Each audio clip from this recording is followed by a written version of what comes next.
नमस्कार दोस्तों, आप सभी का एक बार फिर से स्वागत है अभ्यास एग्री एकेडमी के यूट्यूब चैनल में। मैं आपका दोस्त गिरिराज है। दोस्तों, हमारी जो एमसीक्यू सीरीज थी, आज उसका पार्ट नंबर 4 है। बहुत दिनों से कोई वीडियो नहीं आई थी, उसके पीछे कुछ कारण थे। ठीक है, एक हम प्रॉपर डिजिटल स्टूडियो बना रहे थे ताकि आपको एक बेहतर क्वालिटी इस वीडियो के अंदर आपको अब नेक्स्ट जितनी भी वीडियो आएंगी आप एक बेहतर क्वालिटी में आप उनको पढ़ पाओ। तो ये वीडियो स्टूडियो तैयार हो चुका है। इससे अपने जो आप जो वीडियो देखोगे आज, तो इसी आप मेरे को बताना कि क्वालिटी कैसी है। ठीक है, चलिए स्टार्ट करते हैं दोस्तों। ठीक है, तो एमसीक्यू सीरीज पार्ट नंबर 4 है। ठीक है, ये एग्रीकल्चर के लिए सभी कॉम्पिटिटिव एग्जाम्स, जितने भी एग्रीकल्चर कॉम्पिटिटिव एग्जाम्स होते हैं सभी के लिए बहुत महत्वपूर्ण है। चाहे आपका एएफ हो, चाहे आपका national seed corporation, NFL, RHO, quality controller, जितने भी हैं सभी के लिए बहुत इंपॉर्टेंट है। यहाँ पर जितने भी क्वेश्चन ये गए जो अलग अलग डिफरेंट कॉम्पिटिटिव एग्जाम्स के अंदर प्रीवियस ईयर के अंदर आए हुए क्वेश्चन हैं वो हम डिस्कस करने वाले हैं। चलिए दोस्तों, ठीक है, आगे बढ़ते हैं। अगर आप हमारे चैनल पर नए हैं तो चैनल को दोस्तों लाइक जरूर करें, शेयर करें, सब्सक्राइब करें। ठीक है, अगर आप RHO, quality control, district manager या फिर एग्रीकल्चर की किसी भी कॉम्पिटिटिव एग्जाम की टेस्ट सीरीज, स्टडी मटेरियल या कुछ भी लेना चाहते हैं तो आप हमारी एप्लीकेशन को डाउनलोड करके वहाँ से ले सकते हैं। आपको आरएचओ की टेस्ट सीरीज मिल जाएगी दोस्तों। अगर आप एएफओ की कंप्लीट 1 ईयर प्रिपरेशन करना चाहते हैं एक बेस्ट टीचर के साथ, बेस्ट कंटेंट, बेहतर रिजल्ट के साथ, तो आप हमारे साथ जुड़ सकते हैं। हमारा ये बैच स्टार्ट हो गया दोस्तों। ठीक है, 1 मार्च से, जहाँ पर आपको 1 ईयर पूरा एक, ठीक है, मेंटर किया जाएगा। आपको live classes, recorded video, test series, interview guidance, हर चीज़ आपको प्रोवाइड की जाएगी। ठीक है दोस्तों, आप हमारे टेलीग्राम चैनल, इंस्टाग्राम दोनों से आप जुड़ सकते हैं। वहाँ पर डेली एमसीक्यू की प्रैक्टिस कराते हैं। आप हमारी एप्लीकेशन को गूगल प्ले स्टोर से भी डाउनलोड कर सकते हैं। अगर आपको किसी भी प्रकार की हेल्प चाहिए तो आप नंबर से कॉन्टैक्ट कर सकते हैं। स्टार्ट करते हैं दोस्तों। ठीक है, पहला क्वेश्चन है कि maximum number of fruits plants can be planted in the orchard by the system.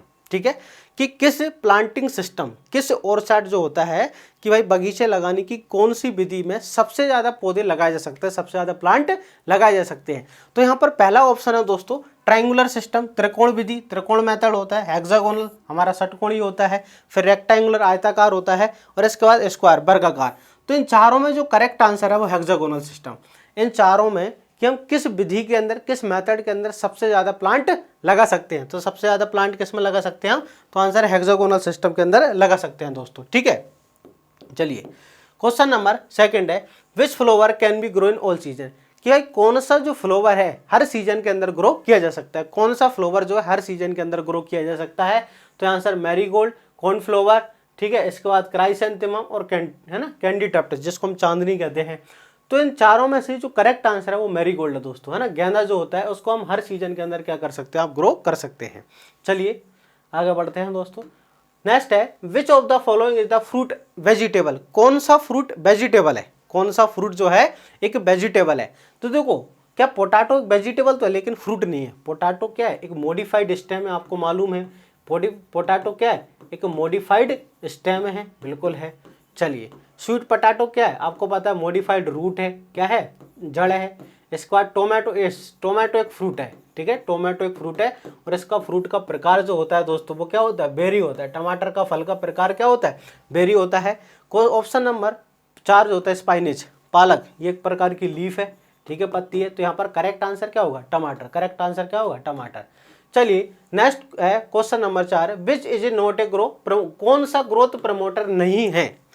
Which is a not a growth promoter, कौन सा ग्रोथ प्रमोटर नहीं है। तो इसका करेक्ट आंसर है दोस्तों एबीए, एब्सिसिक एसिड। एबीए जो हार्मोन होता है वो ग्रोथ प्रमोटर नहीं होता है।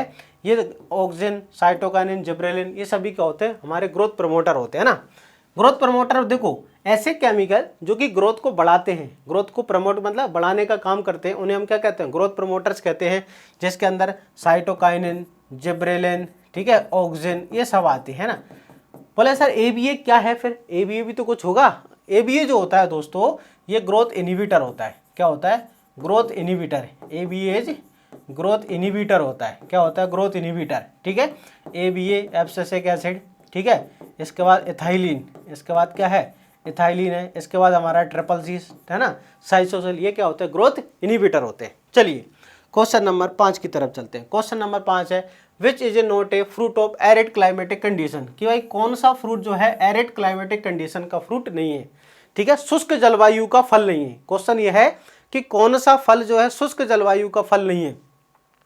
डेट पाम एरिड है, बिल्कुल है। बनाना नहीं है, देखो बनाना इट इज ट्रॉपिकल फ्रूट, बनाना क्या है, ट्रॉपिकल है, तो यहाँ पर करेक्ट आंसर क्या हो जाएगा, ठीक है। पोमोग्रेनेट एरिड है, बेर है, तो बनाना क्या है, ट्रॉपिकल फ्रूट है, तो यहाँ पर करेक्ट आंसर ये होगा। क्वेश्चन नंबर 6 है that palm should be propagated by, भाई किस विधि से हम खजूर को प्रोपोगेटेड कर सकते हैं ना, किस विधि से हम खजूर में प्रोपोगेशन करते हैं। तो खजूर के अंदर जो प्रोपोगेशन करते हैं वो करते हैं सकर या ऑफसेट सकर, या तो आपको एग्जाम में मिलेगा कि ऑफसेट सकर के द्वारा, किससे, ऑफसेट सकर के द्वारा क्या करते हैं, खजूर के अंदर प्रोपोगेशन करते हैं, प्रसारण करते हैं।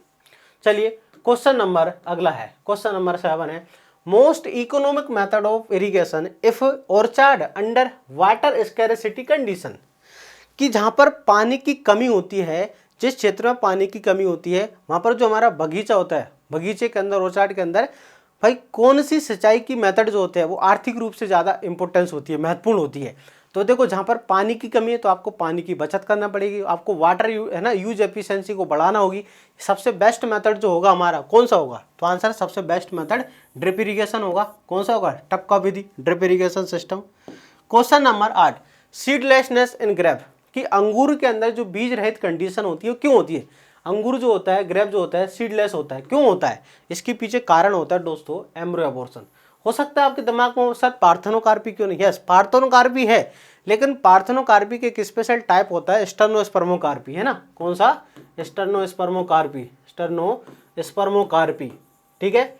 ये जो है स्टर्नोस्पर्मोकार्पी जो होता है दोस्तों, ठीक है, ये एम्ब्रो अबॉर्शन के कारण ही क्रिएट होती है ना, ये जो कंडीशन होती है एम्ब्रो अबॉर्शन के कारण ही कंडीशन होती है ना, किसके कारण, ये कंडीशन जो होती है एम्ब्रो अबॉर्शन के कारण ही क्रिएट होती है। तो आपको याद रखना है कि अंगूर जो होता है एम्ब्रो अबॉर्शन के कारण ही क्या होता है, सीडलेस होता है। चलिए question number 9 snowball 16 is a variety of, snowball 16 किसकी एक महत्वपूर्ण वेराइटी है, तो आंसर है क्यूलीफ्लावर की एक महत्वपूर्ण वेराइटी है, ठीक है। Question number 10 the man host tree for the cultivation of the lake insect, ठीक है, जो हमारा लेक इंसेक्ट होता है जिससे हम लाख उत्पन्न करते हैं ना, लेक जो होता है, ठीक है। तो भाई किस प्लांट पर इसकी रियरिंग की जाती है, इसके लिए बेस्ट होस्ट कौन होता है, तो आंसर है पलास, क्या होता है, पलास, तो यहाँ पर करेक्ट आंसर है पलास। चलिए question number 11 loose smut of wheat is a disease, गेहूं की जो लूज स्मट बीमारी जो है, ठीक है, ये किस प्रकार की होती है, इंटरनल एक्सटर्नल, तो आंसर है इंटरनल सीड बोर्न। कैसी होती है, इंटरनली सीड बोर्न बीमारी होती है, कैसी होती है दोस्तों, इंटरनली सीड बोर्न बीमारी होती है। चलिए क्वेश्चन ये होती किससे, तो आंसर है आपने पढ़ा होगा अस्टिलागो न्यूडा टेटिसाई, किससे होती है, अस्टिलागो न्यूडा टेटिसाई, किससे होती है, अस्टिलागो न्यूडा टेटिसाई के फंगस के द्वारा होती है ना, अस्टिलागो न्यूडा टेटिसाई फंगस के द्वारा होती है। क्वेश्चन नंबर अगला है दोस्तों, ठीक है, question number powder mildew disease is caused by, कि पाउडर मिल्ड्यू बीमारी किसके द्वारा होती है, तो पाउडर मिल्ड्यू बीमारी होती है फंगस से, है ना, किससे होती है, फंगस से, है ना, आप पढ़ते होंगे किसके द्वारा होती है, फंगस से होती है। तो कौन सी फंगस, अधिकतर आप देखते होंगे इरिसिपी, कौन सी फंगस देखते होंगे आप, इरिसिपी नाम की फंगस, है ना, इरिसिपी नाम की आप फंगस देखते होंगे, इस फंगस से क्या होती है, पाउडर मिल्ड्यू बीमारी होती है, ठीक है। चलिए क्वेश्चन नंबर 13 की तरफ चलते हैं। क्वेश्चन नंबर 13 है प्राइमरी सोर्स ऑफ इन्फेक्शन, है ना, two green ear disease of bajra, बाजरा की जो हरित बाली रोग होती है ना, हिंदी में कहते हैं इसको हम हरित बाली रोग, क्या कहते हैं, हरित बाली रोग। अब ये हरित बाली रोग जो होता है बाजरे के अंदर, ठीक है, हरित बाली रोग, ठीक है, ये इसको हम डाउनी मिल्ड्यू भी कहते हैं, क्या कहते हैं, डाउनी मिल्ड्यू, है ना, बाजरा पल्प मिलेट स्क्लेरोस्पोरा ग्रैम्युकुला के द्वारा ये बीमारी होती है। तो ये इसका जो है ना प्राइमरी जो सोर्स होता है इन्फेक्शन का वो क्या होता है, सीड और सोइल होता है, याद रखना क्या आंसर है, सीड एंड सोइल होता है। क्वेश्चन नंबर 14, क्वेश्चन नंबर 14 हमारा कि tomato leaf curl is caused by, कि टमाटर की लीफ कर्ल बीमारी किसके द्वारा होती है, तो आंसर है वायरस के द्वारा। इसका वेक्टर क्या होता है, तो इसका वेक्टर होता है दोस्तों, ठीक है, इसका जो वेक्टर होता है व्हाइट फ्लाई, है ना, इसका जो वेक्टर क्या होता है, तो आंसर है वेक्टर इज व्हाइट फ्लाई, याद रखेंगे आप, इसका वेक्टर क्या होता है, व्हाइट फ्लाई होता है। चलिए question number 15 most effective fungicide against the powder mildew disease, ठीक है, कि पाउडर मिल्ड्यू बीमारी को कंट्रोल करने के लिए मोस्ट इफेक्टिव फंजीसाइड कौन सा होता है, पाउडर मिल्ड्यू बीमारी को कंट्रोल करने के लिए मोस्ट इफेक्टिव फंजीसाइड, तो यहाँ पर करेक्ट आंसर होता है दोस्तों कैरथानी, कौन सा होता है, कैरथानी मोस्ट इफेक्टिव फंजीसाइड होता है। चलिए नेक्स्ट है क्वेश्चन नंबर 16, है ना, क्वेश्चन नंबर 16 क्या है, which one of the following not a, ठीक है, physical factor affecting the type of farming, कि भाई कौन एक है ना फिजिकल फैक्टर नहीं है जो कि टाइप ऑफ फार्मिंग को प्रभावित करता है, तो यहाँ पर करेक्ट आंसर है ठीक है, लेबर सप्लाई। तो वो फिजिकल फैक्टर का मतलब ये है कि भाई कौन सा एनवायरमेंटल एक प्रकार का है ना, टोपोग्राफी फिजिकल फैक्टर होता है, क्लाइमेट होता है, सोइल होता है, लेकिन लेबर सप्लाई नहीं है। ठीक है, तो लेबर सप्लाई इसका करेक्ट आंसर है। चलिए 17 है, which one of the following is a not component of the farm business. भाई कौन सा फार्म बिजनेस का एक कंपोनेंट नहीं है। तो फार्म बिजनेस के कंपोनेंट जैसे कैपिटल होता है, लैंड होता है, लेबर होता है, मैनेजमेंट, ये सब क्या होते हैं, तो फार्म बिजनेस के क्या होते हैं, कंपोनेंट होते हैं। तो यहाँ पर करेक्ट आंसर क्या होगा दोस्तों, इन्वायरमेंट। इन्वायरमेंट कंपोनेंट नहीं होता जो हमारा, ठीक है, पर्यावरण, वो एक कंपोनेंट नहीं है। ठीक है ना, ये सब होते हैं, प्रबंधन होता है, भूमि होती है, पूंजी होती है, ये सारे होते हैं। क्वेश्चन नंबर 18, कॉस्ट कैलकुलेटेड पर कुंटल।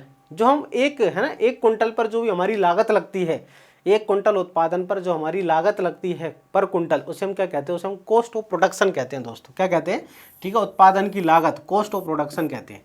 जैसे समझना कि आप एक किसान है, फार्मर है, और आपके पास कितना है, 10 हेक्टेयर है। आपके पास कितना है, 10 हेक्टेयर है ना, लैंड है आपके पास, कितना, 10 हेक्टेयर की लैंड है, और जिसके अंदर आपका 100 क्विंटल का गेहूं का उत्पादन हुआ है, कितना, 100 क्विंटल वीट, और जिसमें आपकी जो कॉस्ट है वो है 1 लाख रुपए। ठीक है, कॉस्ट जो आपकी लगी कितनी लगी, 1 लाख रुपए सपोज, है ना, 1 लाख रुपए।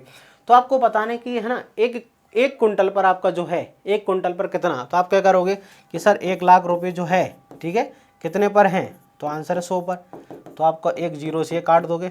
ठीक है, ये जीरो, तो 1000 रुपये आ जाएगी। आपका जो लागत आ जाएगी वो कितनी, 1 कुंटल उत्पादन पर 1000 रुपये की लागत आ जाएगी। तो आपका आंसर कितना होगा, ये है कॉस्ट ऑफ प्रोडक्शन। चलिए क्वेश्चन नंबर 19, द कृषि विज्ञान केंद्र आर 100% फंडेड बाई, कि कृषि विज्ञान केंद्र जो है 100% किसके द्वारा फंड कर किए जाते हैं ना। तो कृषि विज्ञान केंद्र का 100% फंडेड बाई आईसीआर, किसके द्वारा, तो याद रखना आईसीआर के द्वारा फंड किए जाते हैं। 100% किसके द्वारा, आईसीआर के द्वारा।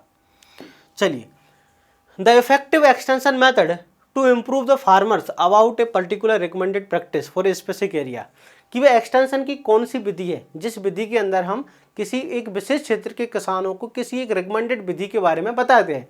तो वो कौन सी विधि है, तो आंसर है डेमोस्ट्रेशन। कौन सी, डेमोस्ट्रेशन है ना, तो आंसर है पर्टिकुलर एरिया में हम किसी भी जो इम्प्रूव्ड प्रैक्टिसेस होती है उसके बारे में यहाँ पर डेमोस्ट्रेशन करके दिखाते हैं। तो करेक्ट आंसर है डेमोस्ट्रेशन।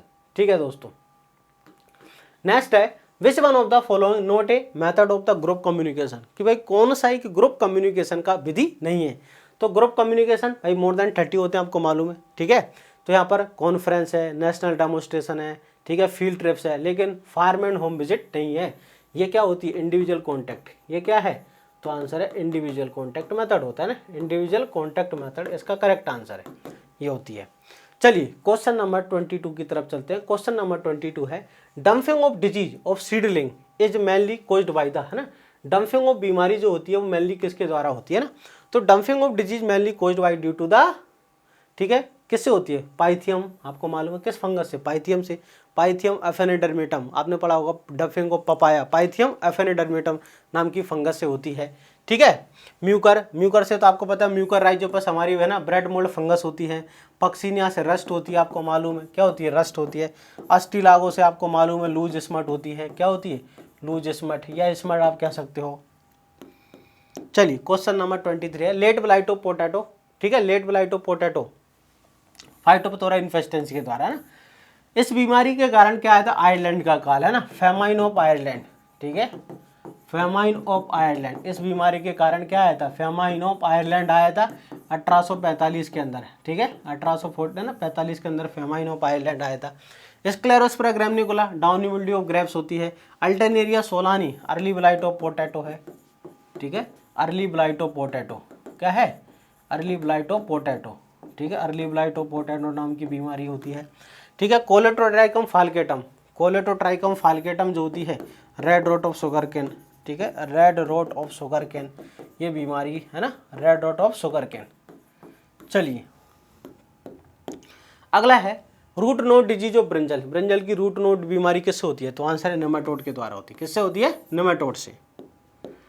क्वेश्चन नंबर 25 है, ठीक है, sodic soil can be made for more productive. ठीक है, सोडिक सोइल जो है उसको हम और ज़्यादा प्रोडक्टिव कैसे बना सकते हैं, तो सोडिक सोइल में हम कैल्शियम डालकर, कैसे, कैल्शियम डालकर और प्रोडक्टिव बना सकते हैं।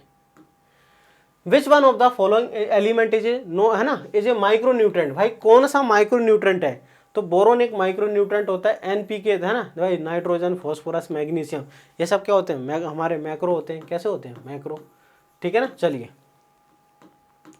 क्वेश्चन नंबर 27 है, movement of water molecule from a solution from the higher concentration. किसकी मूवमेंट की बात चल रही है, यहाँ पर बात चल रही है वाटर मोलिक्यूल, है ना। कौन, मूवमेंट ऑफ वाटर मोलिक्यूल, है ना, याद रखना वाटर, सोलवेंट, कौन जा रहा है, सोलवेंट की बात चल रही है, सोलवेंट की। तो movement of water molecules from a solution to higher concentration toward their lower concentration through a semi permeable membrane, ठीक है, अर्ध पारगम झिल्ली से होकर, किसका, वाटर के मोलिक्यूल का, मतलब सोलवेंट का जाना हायर से लोकर, तो इसे क्या बोलेंगे, ओस्मोसिस कहेंगे, है ना। इसको डिफ्यूजन नहीं कहेंगे, याद रखना, सेमी परमेबल मेम्ब्रेन है, यहाँ पर डिफ्यूजन नहीं है, याद रखना क्या है, सेमी परमेबल मेम्ब्रेन से, ठीक है, वाटर जा रहा है। अगर आपने जो पढ़ा होगा, हो सकता है आप पढ़ो, बोले सर हमने तो लो टू हाई पढ़ा है, तो जो आपने लो टू हाई पढ़ा है ना, वो एक्चुअली क्या है, वो सोल्यूट का मूवमेंट होता है, किसका, विलय का, विलायक का नहीं होता, वो किसका होता है, विलय का मूवमेंट होता है। जब आपसे यहाँ पर पूछ रहे हैं विलायक का मूवमेंट, तो विलायक पानी हमेशा, वाटर जो जाता है ना हमेशा, वो अपनी हाई कंसेंट्रेशन से लोअर की तरफ ही जाता है, पानी हमेशा किधर जाता है, अपनी हाई से लोअर की तरफ ही जाता है। क्वेश्चन नंबर 28 है, ठीक है, which one of the following plants is the example of the incomplete dominance, है ना, अपूर्ण प्रभाविता। तो देखो दोस्तों, अपूर्ण प्रभाविता की जो खोज है ना, अपूर्ण प्रभाविता, इनकम्प्लीट डोमिनेंस, तो अपूर्ण प्रभाविता की जो खोज की थी वो किसके द्वारा की गई थी, तो मिरावेलिस जालापा, है ना, किस प्लांट में, मिरावेलिस जालापा में, किसके द्वारा, कार्ल कोरेंस, ठीक है, कार्ल कोरेंस ने किसमें की थी, तो कार्ल कोरेंस ने मिरावेलिस जालापा नाम के प्लांट में इसकी खोज की थी। आपने पढ़ा होगा वहां पर जो फिनोटाइप जीनोटाइप रेशो आता है वो कितना आता है, 1:1 आता है कि नहीं, ठीक है, लाल गुलाबी सफेद 3 तरह के फ्लावर आते हैं, रेड, है ना, पिंक और व्हाइट कलर के, तो फिनोटाइप जीनोटाइप रेशो 1:1 आता है, तो इसका करेक्ट आंसर है मिरावेलिस जालापा। Question number 29, soil particle size of the silt, ठीक है, soil particle size of the silt soil range between, तो भाई सिल्ट पार्टिकल का साइज कितना होता है, तो आंसर है 0.20 से लेके 0.002 mm होता है। क्वेश्चन नंबर 30 है, pH of saline soil, saline soil का पीएच कितना होता है, तो आंसर है 8.5 होता है, ठीक है। 10 किसका होता है, तो आंसर है एल्कलाइन सोइल का 10 होता है। तो आई होप दोस्तों आपको ये 30 क्वेश्चन बहुत अच्छे से समझ आएंगे। तो दोस्तों आप कमेंट सेक्शन में मेरे को बिल्कुल जरूर बताएं कि आपको वीडियो की क्वालिटी और सारी चीज़ें कैसी लगी। मिलते हैं नेक्स्ट वीडियो के अंदर, तब तक के लिए जय हिंद।